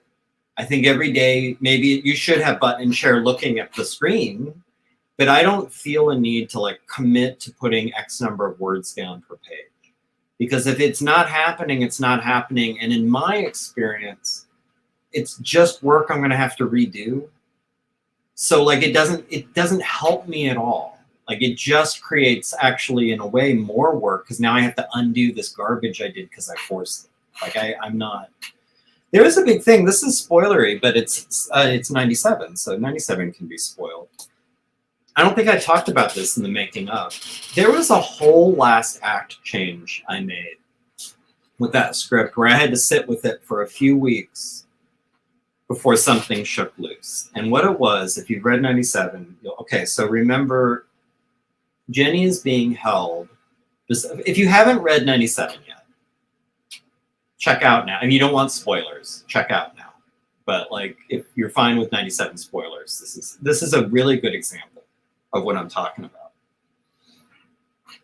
Jenny is being held because she took photos of like Dinosaurs versus Mars bots. She like had pictures of aliens and dinosaurs and everything. She has evidence. She tries to go to the paper with it. They don't believe her. She gets picked up, and like Men in Black are sweating her, trying to get. They have the photos, but they know she squirreled away the negatives somewhere. So they need these negatives. They can't just like ice her. They can't just throw her away and like throw her in a cell and throw away the key. Like they need, like, because they don't know where these negatives are. Are they in a safe deposit box somewhere? Did she give them to somebody? Or are they hidden in her tray? Like, where are these negatives? We need those negatives before we can fix this leak. Okay. So I had all that. I knew all that. I had a question of what seems like a very fundamental question. Where are the negatives? Like, where did Jenny hide them? She couldn't have hid them in her car because I think the Men in Black would have found them. She couldn't have brought them to the newspaper because they'd already have them. Even if they were in her trailer, they probably have tossed her trailer. Like, so where are they? And I thought it was important when Jenny decides to give them up, like that needs to be something that, like she needs to be able to give them up somehow. But remember, she's in jail, so she can't have them on her person. So I had this whole convoluted thing in the script because I force wrote it. I was like, I don't know, how are we going to solve this problem? I don't know. She hid them, and I had this whole thing where she had hid them because I'm thinking she's an ex-druggie. She like, you know, she would know ways to hide things and stash things. Maybe she bags them in a Ziploc and she hides them in a toilet tank at like a Peter Piper pizza, just somewhere where she was, you know, where she like stashes them there and she knows they'll never get, it's not going to get found there for a long time. It's safe there and it's off her, like it's not in her possession. So then how does she give them up to the Men in Black? Well, when she's being sweated and she decides like, okay, I'm going to hand them over, she lets them know where they are. And I had this convoluted force written thing where like, Cynthia, who's interviewing her, calls an assistant to go to the Peter Piper to check the toilet tank to find the negative. This is like unwieldy and horrible to read and horrible to draw. And just it doesn't work. Like it's terrible. But I didn't know like, well, how does she have them? How are we doing the negatives? You know, it would be best if Jenny could actually physically produce them, but she's in jail. There's no way for her to have them. She's been in jail for days. So I had to just kind of set it aside for like a week or two and just kind of like, I don't know, but I got to come up with something. I need a better answer. And finally, I think I was going back through like, you know, my script and reading it. And I had this element in there where Cynthia, to try and ingratiate herself to Jenny, she knows Jenny is like a chain smoker. She brings her cigarettes. She also knows she's been in jail for like 2 or 3 days. She hasn't been able to smoke. So she brings her cigarettes. Her own cigarettes that were taken from her when she was arrested. They took her keys and her wallet and all her possessions, and they took her cigarettes. So she's like, I'm going to try and get in good with Jenny by bringing cigarettes in. It's like, what if it's that easy? What if Jenny just had stashed them in her cigarettes? And Cynthia didn't even realize. Nobody ever realized. Nobody ever searched the thing of cigarettes. And that's where the negatives were the whole time. That finally appeared to me after, like I said, like 2 weeks of just sitting and like hating, like not having a good solution.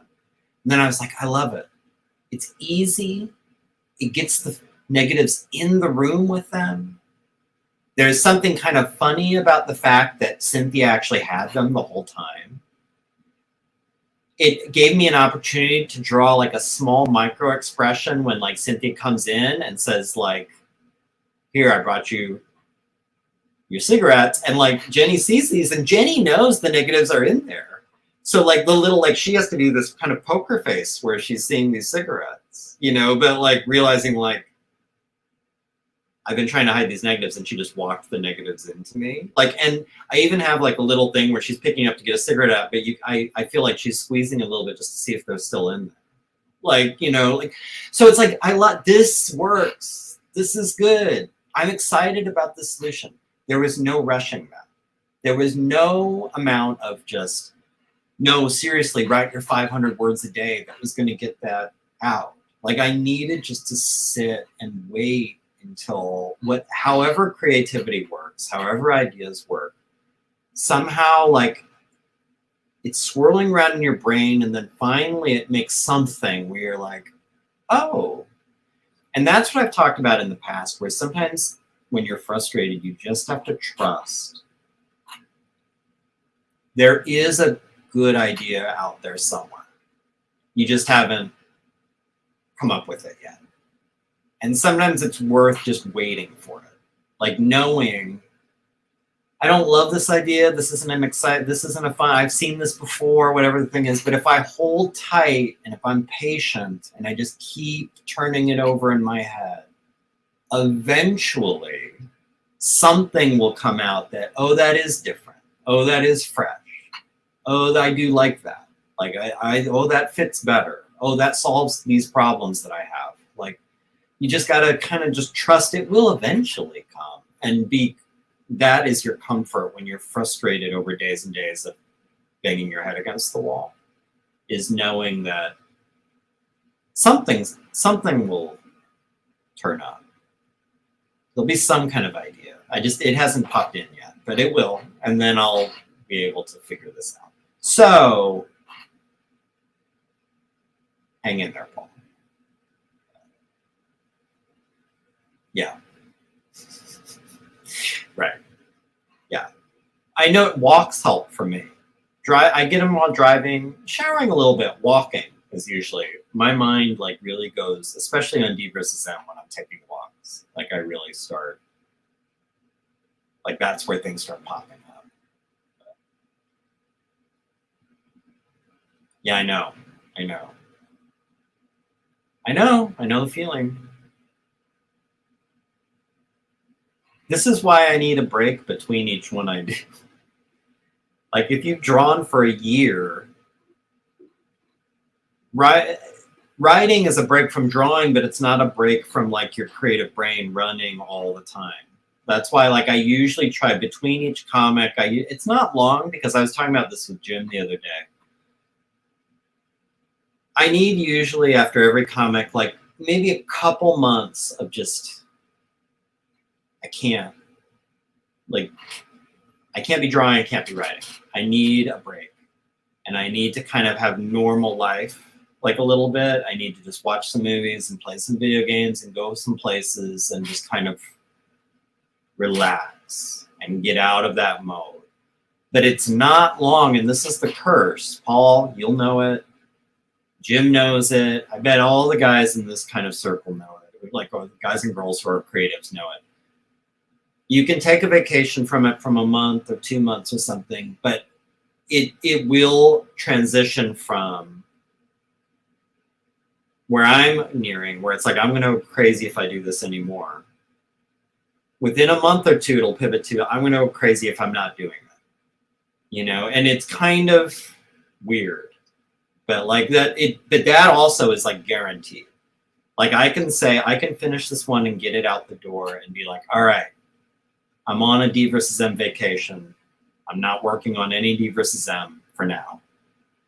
I don't even have to set a timer for it, because I bet you in like 1 to 2 months, I'll be like, I have to be working on something. I have to start writing the script.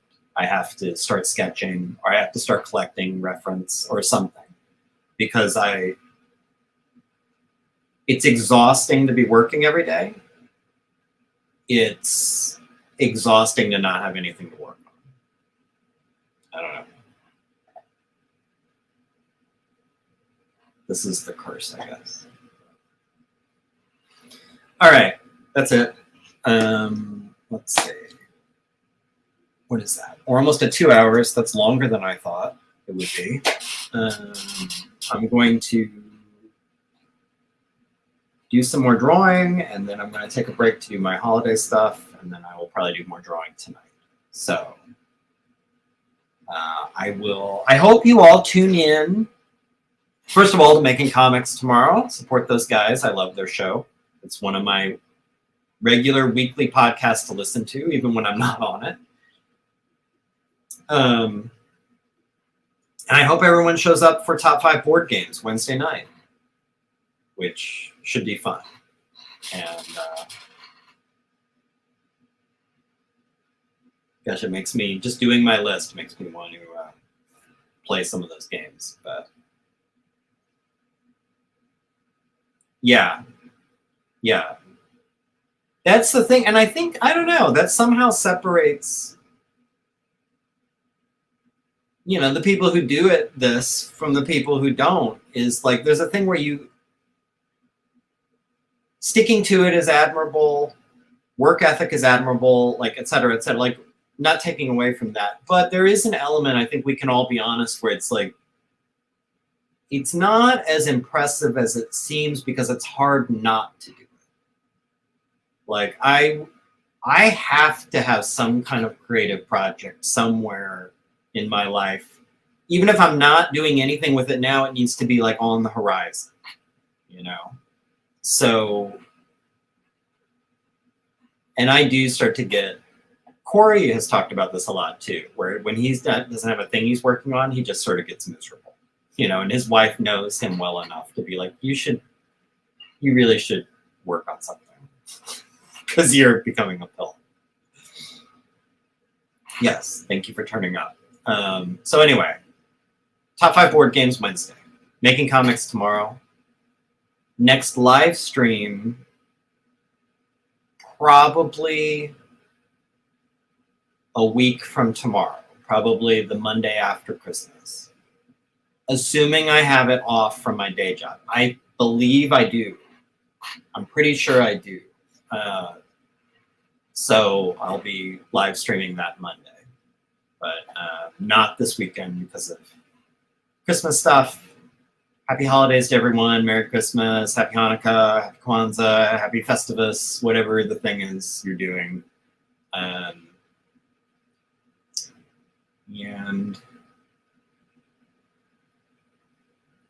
hope you got, I hope Santa brings you everything you want.